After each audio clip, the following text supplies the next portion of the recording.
లక్ష్మీదేవి అనుగ్రహం కోసం జూన్ 29 పౌర్ణమి నాడు ఇంట్లో తప్పక పాటించాల్సిన నియమాలు ఇవే. అందరికీ నమస్కారం. మన సనాతన ధర్మంలో దాగి ఉన్న ఎన్నో అద్భుతమైన ఆధ్యాత్మిక రహస్యాలను, మన జీవితాలను సుఖసంతోషాలతో నింపే ఎన్నో విశేషమైన పూజా విధానాలను ఎప్పటికప్పుడు మీ ముందుకు తీసుకువచ్చే మన ది తులసి రాజీ ఛానల్ కు స్వాగతం.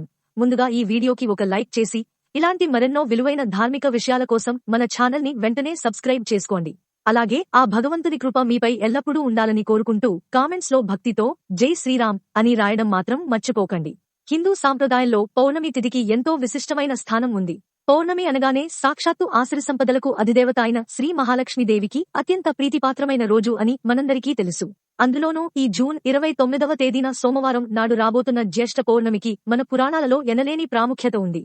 సోమవారం పరమశివుడికి ఇష్టమైన రోజు, అలాగే పౌర్ణమి అమ్మవారికి ఇష్టమైన రోజు. ఇలా శివకేశవులకు, లక్ష్మీదేవికి ఇష్టమైన ఈ అద్భుతమైన రోజున మనం చేసే చిన్న చిన్న పూజలు, పరిహారాలు మన జీవితంలో ఊహించని శుభ ఫలితాలను తీసుకువస్తాయి. ఈ శక్తివంతమైన పౌర్ణమిని ఎవరూ వృధా చేసుకోకండి. ఈ రోజున ఆచరించాల్సిన వటసావిత్రి వ్రత విధానం, సిరి సంపదలను ఆకర్షించే లక్ష్మీదేవి పూజా విధానం, మరియు అప్పుల బాధలు తొలగిపోయి అప్లైశ్వర్యాలు కలగడానికి తమెగ ఇంట్లో పాటించాల్సిన అద్భుతమైన నియమాల గురించి ఇప్పుడు మనం అత్యంత వివరంగా తెలుసుకుందాం. ఈ జ్యేష్ఠ పౌర్ణమి రోజున ప్రతి ఒక్కరూ ఉదయాన్నే, అంటే బ్రహ్మ ముహూర్తంలోనే నిద్రలేవాలి. ఇంటిని, పూజా మందిరాన్ని శుభ్రంగా కడిగి పవిత్రం చేసుకోవాలి. ఇంట్లో అంతటా కొద్దిగా పసుపు, కర్పూరం కలిపిన నీటిని చల్లడం వల్ల నెగటివ్ ఎనర్జీ అంతా తొలగిపోయి సానుకూల శక్తులు ప్రవేశిస్తాయి. ఇంటి గడపకు పసుపు రాసి, అందంగా కుంకుమ బొట్లు పెట్టి, సింహద్వారం ముందు బియ్యపు పిండితో ముగ్గులు వేసి లక్ష్మీదేవికి స్వాగతం పలకాలి. పూజ చేసే స్త్రీలు ఉదయాన్నే తలస్నానం చేసి, ఎరుపు రంగు లేదా ఆకుపచ్చ రంగు వస్త్రాలను ధరించడం ఎంతో శుభప్రదం. మెడలో నల్లపూసలు, చేతులకు గాజులు, కాళ్లకు పసుపు రాసుకుని, పాపిట్లో నిండుగా కుంకుమ పెట్టుకుని ఒక నిండు ముత్తైదువలా తయారై ఈ పూజలో పాల్గొనాలి. మీ పూజామందిరంలో ఉన్న శ్రీ మహాలక్ష్మి మరియు శ్రీ మహావిష్ణువు చిత్రపటాలను అందంగా అలంకరించుకోవాలి. అమ్మవారికి అత్యంత ప్రీతికరమైన ఎర్రటి గులాబీ పూలతో అలంకరించి పసుపు కుంకుమలు సమర్పించాలి. ఆ తర్వాత స్వామి, అమ్మవార్ల ముందు స్వచ్ఛమైన ఆవు నెయ్యితో దీపారాధన చేయాలి. ఈ పౌర్ణమి రోజున లక్ష్మీదేవి స్వయంగా భూమిపై సంచరిస్తుందని ప్రతీతి.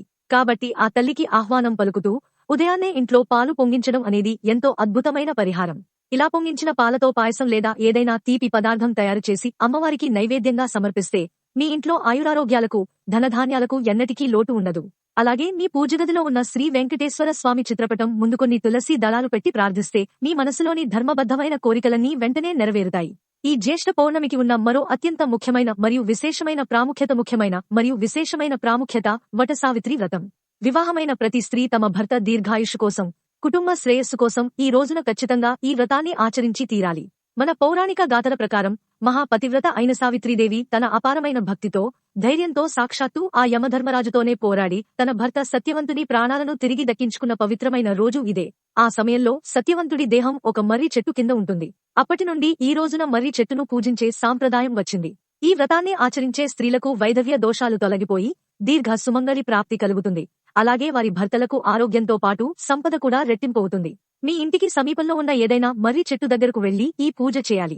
ముందుగా మర్రి చెట్టు కాండానికి పసుపు రాసి, కుంకుమ బొట్లు పెట్టాలి. చెట్టు మొదట్లో కొన్ని ఆవు పాలు పోసి, బియ్యపు పిండితో ముగ్గు వేసి, దానిపై పసుపు కుంకుమలు చల్లి ఒక నెయ్యి దీపాన్ని వెలిగించాలి. ఆ తర్వాత ఒక పసుపు రంగు దారాన్ని తీసుకుని మర్రి చెట్టు కొమ్మకు కడుతూ భక్తి శ్రద్ధలతో ప్రదక్షిణలు చేయాలి.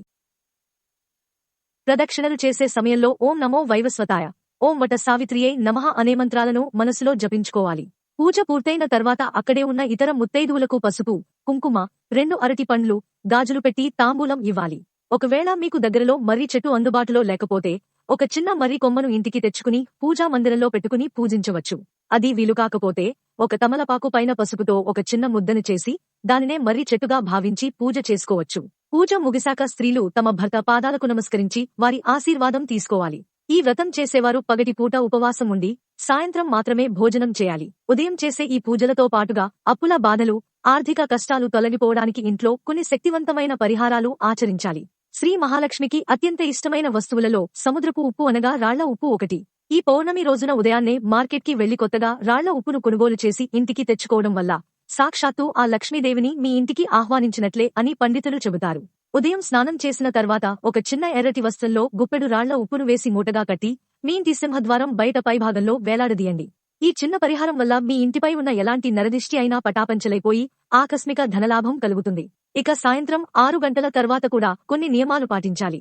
రాత్రిపూట మహాలక్ష్మి భూలోక సంచారం చేస్తూ ప్రతి ఇంటి గుమ్మాన్ని పరిశీలిస్తుందట. కాబట్టి సాయంత్రం కాగానే మీ ఇంటి గుమ్మం ముందు ఎలాంటి చెత్తాచెదారం లేకుండా, చెప్పులు విడిచిపెట్టకుండా శుభ్రంగా కడిగించుకోవాలి. ఇంటి ప్రధాన ద్వారం పైన కుంకుమతో స్వస్తిక్ గుర్తు వేసి ఇంటి నిండా సాంబ్రాణి పొగ వేయాలి. దీనివల్ల ఇంట్లో ఉన్న నెగటివ్ ఎనర్జీ పూర్తిగా బయటకు వెళ్లిపోతుంది. సాయంత్రం స్త్రీలు ముఖం కడుక్కుని లేదా మరలా తలస్నానం చేసి ఇంటి గుమ్మం బయట 2 వైపులా 2 దీపాలను వెలిగించాలి. ఇలా చేయడం వల్ల మీ ఇంట్లోకి అష్టలక్ష్ములు అడుగుపెడతారు. అలాగే మీ పూజా మందిరంలో లక్ష్మీదేవి పటానికి 21 యాలకులతో మాల కట్టివేస్తే మీకున్న ఆర్థిక ఇబ్బందులు, అప్పుల బాధలు అన్నీ మాయమైపోతాయి. ఒక పసుపు దారానికి ఈ యాలకులను గుచ్చి మాలగా వేయాలి. పూజ చివరలో కర్పూరం బిళ్లపై ఒక లవంగాన్ని ఉంచి అమ్మవారికి హారతి ఇవ్వడం ఎంతో శ్రేయస్కరం. హారతి తీసుకున్నాక మీ తలపై కొన్ని అక్షంతలు వేసుకుని 3 ప్రదక్షిణలు చేసి మీ పూజను ముగించుకోవాలి. పౌర్ణమి రోజున సాయంత్రం పూట తులసి మాతను ఆరాధించడం వల్ల అపారమైన ధనయోగం కలుగుతుంది. పౌర్ణమి చంద్రుని వెలుగులో మీ ఇంట్లోని తులసి కోట ముందున్నమైన అష్టదళ పద్మం ముగ్గు వేసి స్వచ్ఛమైన ఆవు నెయ్యితో దీపం వెలిగించండి. తులసమ్మకు ఒక చిన్న బెల్లం ముక్కను నైవేద్యంగా సమర్పించి భక్తితో 5 ప్రదక్షిణలు చేయండి. దీనివల్ల ముక్కోటి దేవతల అనుగ్రహం మీకు లభించి మీ కుటుంబంపై ఎల్లవేళలా శ్రీలక్ష్మీ కటాక్షం ఉంటుంది.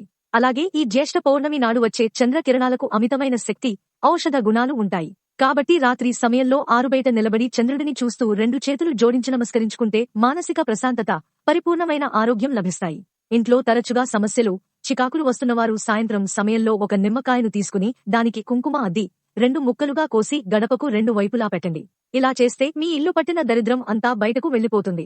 అలాగే ఈ పౌర్ణమి నాడు ఒక చిన్న లక్ష్మీదేవి చిత్రపటాన్ని కొత్తగా తెచ్చుకుని పూజ గదిలో పెట్టుకుంటే అమ్మవారు మీ ఇంట్లో స్థిర నివాసమేర్పరుచుకుంటుంది. ఈ పవిత్రమైన రోజున కొన్ని పనులు పొరపాటున కూడా చేయకూడదు. ముఖ్యంగా ఇంట్లో భార్యాభర్తలు గొడవ పడకూడదు. ఆడవారు అకారణంగా కంటతడి పెట్టకూడదు. ఎవరైతే ఈ రోజున ప్రశాంతంగా, ఆనందంగా ఉంటారో వారి ఇంట్లోనే లక్ష్మీదేవి కొలువై ఉంటుంది. అలాగే ఈ రోజున ఎట్టి పరిస్థితుల్లోనూ మాంసాహారం స్వీకరించకూడదు. జుట్టు లేదా గోళ్లు కత్తిరించుకునే పనులు అస్సలు చేయకూడదు. ఈ జ్యేష్ఠ పౌర్ణమి విశేషంగా సోమవారం నాడు రావడం వల్ల శివారాధనకు కూడా ఇది ఎంతో అనుకూలమైన సమయం.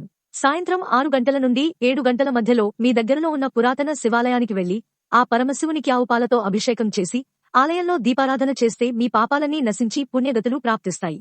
ఆర్థిక స్థిరత్వం కోసం ఒక చిన్న తెల్ల జిల్లేడు వేరుకు పసుపు రాసి మీ బీరువాలో పెట్టుకోండి. అలాగే బీరువాలో కొద్దిగా పచ్చ కర్పూరాన్ని ఉంచితే ధనాకర్షణ విపరీతంగా పెరుగుతుంది. ఇంట్లోకి పుష్కలంగా డబ్బు వచ్చి చేరుతుంది. ఇంట్లో ఎవరికైనా వివాహ ప్రయత్నాలు పదే పదే ఆగిపోతుంటే ఈ పౌర్ణమి నాడు అరటి చెట్టుకు పసుపు నీళ్లు పోసి నమస్కారం చేసుకోండి. అతి త్వరలోనే వారికి శుభకార్యం జరుగుతుంది. అలాగే ఈ విశేషమైన రోజున ఇంట్లో శ్రీ సత్యనారాయణ స్వామి వ్రతాన్ని ఆచరించడం, శ్రీ సూక్తం పఠించడం లేదా లలితా సహస్రనామ పారాయణ చేయడం వల్ల అప్లైశ్వర్యాలు వరిస్తాయి. హిందూ ధర్మంలో పౌర్ణమి నాడు చేసే దాన ధర్మాలకు రెట్టింపు ఫలితం ఉంటుంది. ముఖ్యంగా ఈ జ్యేష్ఠ పౌర్ణమి నాడు బ్రాహ్మణులకు నల్ల నువ్వులను దానం చేస్తే అశ్వమేధ యాగం చేసినంత పుణ్యం దక్కుతుంది. పేదవారికి బియ్యం, గోధుమలు, వస్త్రాలు, పండ్లు దానం చేయడం లేదా అన్నదానం చేయడం వల్ల అఖండ కుబేర యోగం సిద్ధిస్తుంది. మన మూగ జీవాలైన గోమాతను పూజించి పచ్చి గడ్డి తినిపించి ప్రదక్షిణలు చేయడం వల్ల సకల దేవతల ఆశీర్వాదం దొరుకుతుంది. ఈ విధంగా ఈ సోమవారం జ్యేష్ఠ పౌర్ణమి నాడు ఈ చిన్న చిన్న నియమాలను, పూజా విధానాలను పూర్తి విశ్వాసంతో పాటించి ఆ లక్ష్మీనారాయణుల, పార్వతీ పరమేశ్వరుల కరుణా కటాక్షాలు పొందండి. ఈ అద్భుతమైన మరియు విలువైన సమాచారం మీకు నచ్చినట్లయితే తప్పకుండా వీడియోని లైక్ చేసి మీ బంధుమిత్రులందరికీ షేర్ చేయండి. ఇలాంటి మరెన్నో అద్భుతమైన ఆధ్యాత్మిక విషయాల కోసం వెంటనే మన ది తులసి రాజీ ఛానల్ ని సబ్స్క్రైబ్ చేసుకోండి. ధన్యవాదాలు.